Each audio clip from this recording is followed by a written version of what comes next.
it's your pal Tim here at Nerd Out Comics, and we're here to talk about all that comic goodness coming out this April 24th. Man, it was a huge week. Almost 80 titles are hitting the wall.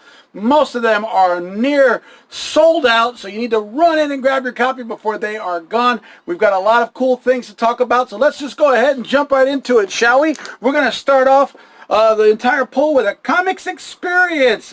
We've got Safety Point, or what's it called? Smart Point. Source Point Press. There you go. With a new #1. Brought to you by Schmidt, Maine, Zambon, and Della Verde. We've got Achilles Incorporated. There you go, guys. This looks like a really cool book. It looks like it's got a little bit of a political awareness inside of it. If you guys are into what's going on, I guess, politically when it comes to, I really don't know. Everyone has an Achilles heel. That's intriguing. That's Achilles Incorporated, #1. Pick it up right here at Nerd Out. Then, of course, we're going to be going in part 4 of The Hunted. We've got the Amazing Spider-Man #20. Of course, I had to pull this one. Why? Because it's got the lizard on the cover. You know me, I like some lizards. There you go. So we've got Amazing Spider-Man #20, The Hunted, part 4. Who is that? Interesting. Is that Craven? Maybe? I don't know, but there he is right there on the cover. Check it out. That's Amazing Spider-Man #20, Hunted, Part 4. Then, of course, we've got the return of Jeff Lemire and Dustin Nguyen's Ascender. We remember Descender? Now we've got Ascender. We're moving on up to the east side. I got a deluxe comic book at Nerd Out. There you go. We've got Ascender #1 from Jeff and Dustin. Come on in, grab this one before it is gone. Here's one of my covers of the week. We've got Batgirl #34. Look at that beautiful Josh Middleton. Let me tell you something. There is nothing like a good Josh Middleton cover. Josh, you are killing it, my friend. Only thing I could say bad about it is, man, you're making me collect a lot of books that I normally wouldn't collect, because you got some beautiful covers. That is a beautiful cover on Batgirl #34. Also with Scott Pelletier, Rapmund, and Belair. Or Rapmund. There you go. Then we've got a new one from Scout Comics. We got The Electric Black by Joseph Schmalk and Richard Woodall. Look at that. That's an intriguing cover. Lots of reds, blacks, a gentleman walking through an open door. What's going on there? And he's got some interesting ears. Don't know what that's about, but that's The Electric Black, new #1 from Scout. Then we've got a new #1 from IDW, which is very intriguing. This one's called The Ghost Tree.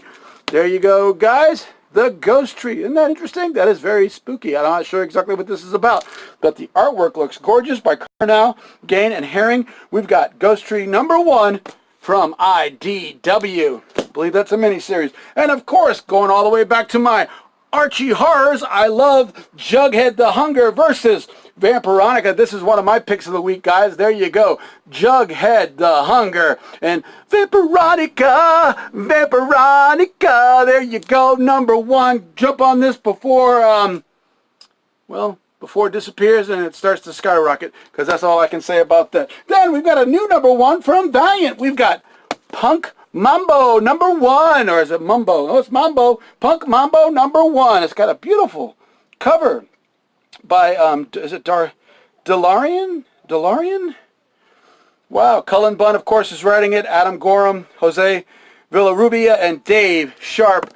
Beautiful covers. We actually got like 3 or 4 covers that are different. The Dan Barrington one is actually gorgeous.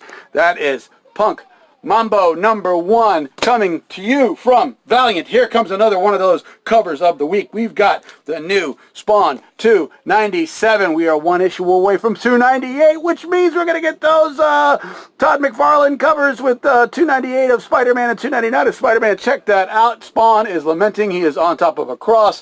What is he doing? I do not know, but this looks like a beautiful, beautiful cover. Can you guys see that? That is absolutely gorgeous. This is the Virgin variant. Of course, we also have the black and white and the regular trade dress variant. Then, of course, we've got the new Star Wars Galaxy Edge. Has Han Solo walked into the biggest job of his career or the biggest trap of his life? Well, this is new Star Wars book based on the new Star Wars ride over at Universal Studios. Hey, or Disney or wherever it's going to be, but that's Star Wars Galaxy's Edge. Probably at Disney because it's a Disney film. Yep, Star Wars Galaxy Edge, #1, right here from Marvel.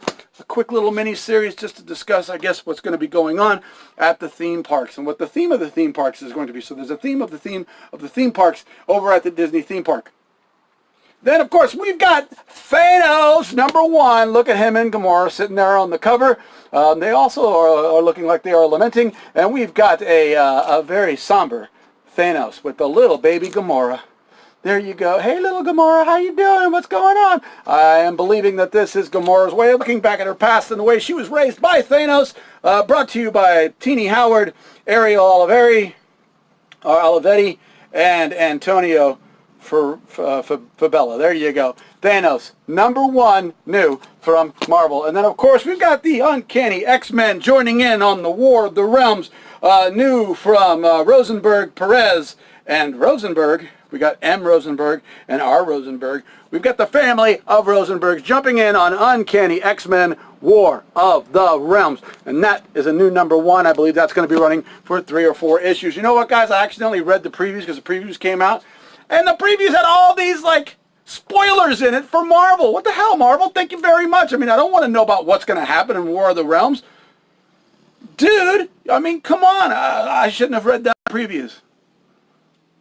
But I guess it's already out on the internet now, so I'll never know. Here, hold on. Let me use my War of the Realms calendar to figure out how long it's going to take me to pay for all of my War of the Realms comic books. Let's see. We are in April, the end of April.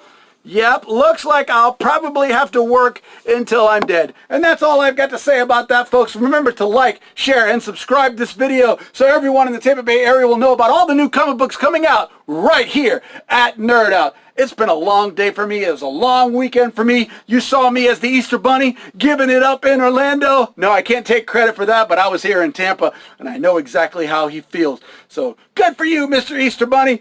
Kick some ass and take some names because you're all out of chewing gum. Bubble gum. Ruin that. There you go, guys. I'll see you next time. This is Tim, your pal, signing off, and I am going to go for the button. Woo, woo, woo, and pow, baby.